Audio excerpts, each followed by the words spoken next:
3D studio. আমাদের নিচের কিছু ক্রিয়েটরস কেউ 3D স্টুডিও ব্যবহার করে, যেমন লজিক ক্রাউন, টিউবসেন্সি আর কিছু ইউটিউবার। এই স্টুডিও বানানোর জন্য কোনো 3D অ্যাপ বা কোনো 3D অবজেক্টের প্রয়োজন নেই। এখন একথা শোনার পর আপনাদের আজব মনে হতে পারে, এর জন্য এই ভিডিওটি দেখো।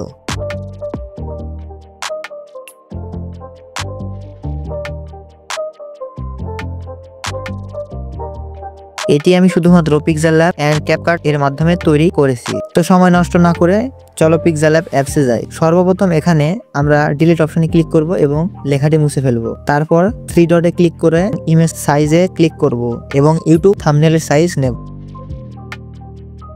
তারপর প্লাস আইকনে ক্লিক করব এবং গ্যালারি থেকে একটি ছবি নেব এবং এটি সেট করব এবং এটি এভাবে সেট করব।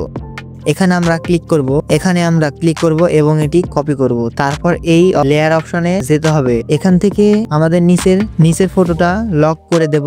এরপর আমি এটাকে একটু সাইডে নিয়ে যাচ্ছি। এখানে আপনি একটি 3D রোটেট অপশন পাবেন, এখানে ক্লিক করব। এখানে আমি ওয়াই অ্যাক্সিস এর ভ্যালু বাড়িয়ে নিব এবং সুন্দরভাবে সেট করে নিতে হবে। ঠিক এরকম আমি এর ভ্যালু 50 নির্ধারণ করব। এখন ঠিক আছে। এখন ওয়ালটিকে প্রথম ওয়ালের পিছনে পাঠাতে হবে। তাহলে এখানে টু ব্যাক অপশানে ক্লিক করুন, এটি পিছনে চলে যাবে।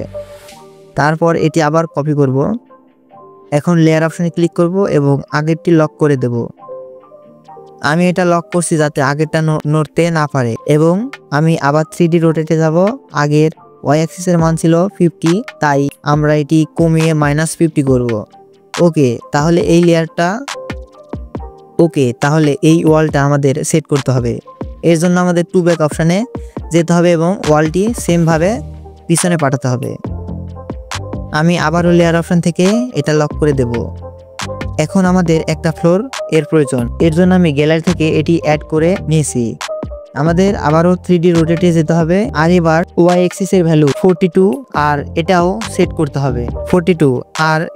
করতে হবে। কিন্তু লক্ষ্য রাখতে হবে এই বাম ও ডান খালি জায়গাটি যেন সম্পূর্ণরূপে ঢেকে। এখন ফ্লোরটিও টু ব্যাক করে দিতে হবে। আবারও আমাদের লক করে দিতে হবে। আমাদের এখন 3D স্টুডিও হয়ে গেছে, কিন্তু আমাদের কিছু এলিমেন্টস যোগ করতে হবে। তো আমি গ্যালারিতে যাব এবং একটি রেক পিএনজি নেব। আমি এটাকে ওয়ালে সেট করব। আমার কাছে একটা পিএনজি আছে আর আমি এটা ছোট করে অ্যাডজাস্ট করে দিব। তারপর আমি এর দুটি কপি বানাবো। এরপর এগুলো অ্যাডজাস্ট করে নিব রেকের উপরে।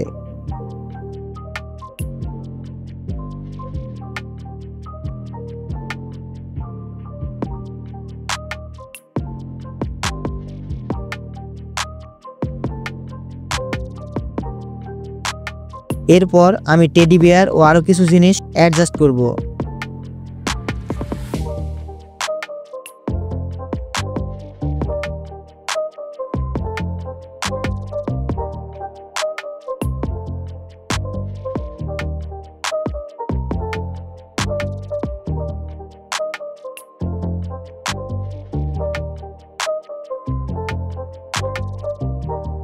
আমি গোকুর পিএনজিটিকে লক করে দিব এবং পেনটা পূজারটিকে আনলক করে দেব, কারণ এটিকে শ্যাডো তৈরি করতে হবে। তাই শ্যাডো অপশনে যাব এবং এটি এনেবল করে দেব। এখন অফসেট এক্স এর ভ্যালু আমি -10 করে দিয়েছি এবং অফসেট ওয়াই এর ভ্যালু -7 করে দিয়েছি। যদি এত কিছু হয়ে যায় তাহলে এখানে ক্লিক করতে হবে এবং আলট্রা করে সেভ টু গ্যালারি করে দিতে হবে।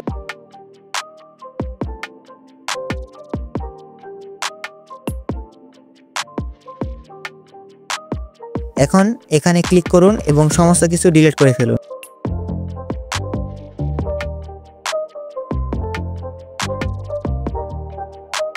তারপর প্লাস আইকনে ক্লিক করে ফ্রম গ্যালারি থেকে টেবিল এর পিএনজি নিব এবং এটা নিচে অ্যাডজাস্ট করে দিব ও লেয়ার অপশন থেকে লক করে দিব। এখন এটির পাশাপাশি শেয়ারের পিএনজি নিব।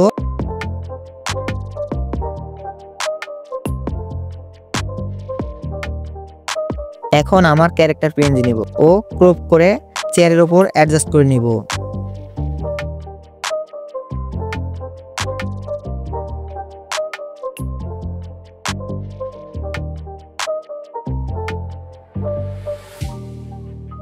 লেয়ার অপশন থেকে দুটো পিএনজি মার্জ করে নিব।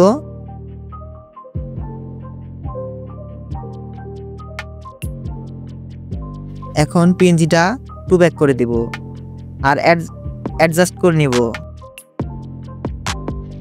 রিলেটিভ পজিশনে গিয়ে এই অপশানে ক্লিক করব, ক্লিক করে সেন্টারে করে দেব।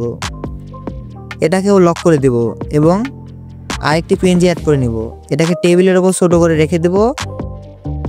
এটার আমি একটা শ্যাডো করে নিব যাতে করে ভালো দেখায়।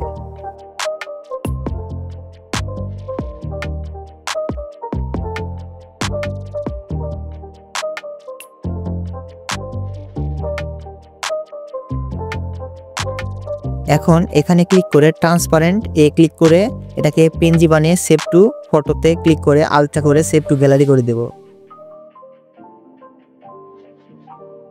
আমাদের 70% কাজ সম্পন্ন হয়েছে। এখন ক্যাপকাট অ্যাপে আমাদের শুধুমাত্র এটিকে অ্যানিমেট করতে হবে। ঠিক আছে, তাহলে আমি আমার ভিপিএন কানেক্ট করে ক্যাপকাট ওপেন করে নিয়েছি। এখন এখান থেকে নিউ প্রজেক্টে ওই ইমেজ নিয়ে নিব। এখন আমি এর টাইমলাইন 10 সেকেন্ড রাখবো। আপনারা এটাও রাখতে পারেন বা কম বেশি সম্পূর্ণ আপনাদের উপর ডিপেন্ড। এবার ওভারলিতে যেতে হবে এবং পিক্সেল অ্যাপে তৈরি করা পিএনজিটি নিতে হবে। আমরা এটিকেও 10 সেকেন্ডে রাখবো যাতে উভয় টাইমলাইন একই থাকে। এখন আমি এটা থেকে অ্যাডজাস্ট করব না। এখান থেকে অ্যাডজাস্ট করব না, কারণ নড়ানোর জন্য এদিক ওদিক হয়ে যাবে এটির অবস্থান। এর জন্য আমি বেসিক অপশন থেকে স্কেল থেকে জুম করে নিব, যেমন ছিল তেমন রয়েছে। তারপর এখন এটাকে অ্যানিমেশন অ্যাড করে নিব। এর জন্য লেয়ারে স্টার্টিং এ একটা কিফ্রেম দিব এবং এন্ডিং এ একটি কিফ্রেম দিব ও স্কেল থেকে জুম করে নিব এবং হালকা নিচের দিকে নামিয়ে নিব। এবার সেম কাজ উপরে ক্লিপের সাথে করব।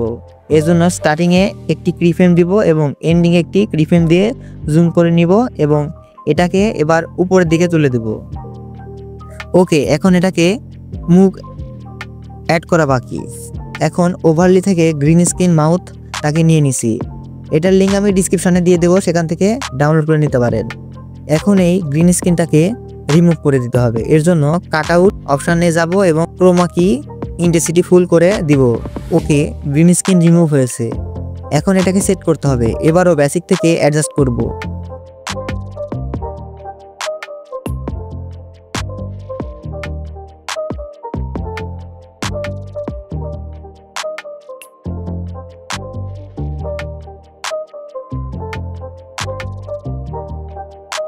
এটা পুরোপুরি অ্যাডজাস্ট হয়নি। এর জন্য স্টার্টিং এ একটি কিফ্রেম দিব এবং এন্ডিং এ গিয়ে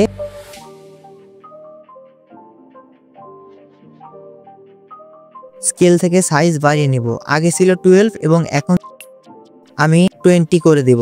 এরপর পজিশন অপশন থেকে এটিকে অ্যাডজাস্ট করে নিব।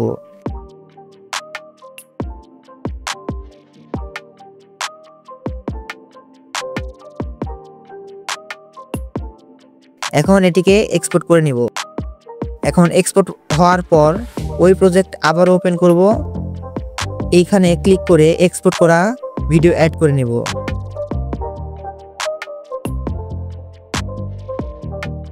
এখন এটাকে রিভার্স করে দিব। রিভার্স হয়ে গেলে আবারও এক্সপোর্ট করে নিব। এখন আমাদের 3D স্টুডিও রেজাল্ট কিছুটা এমন হবে।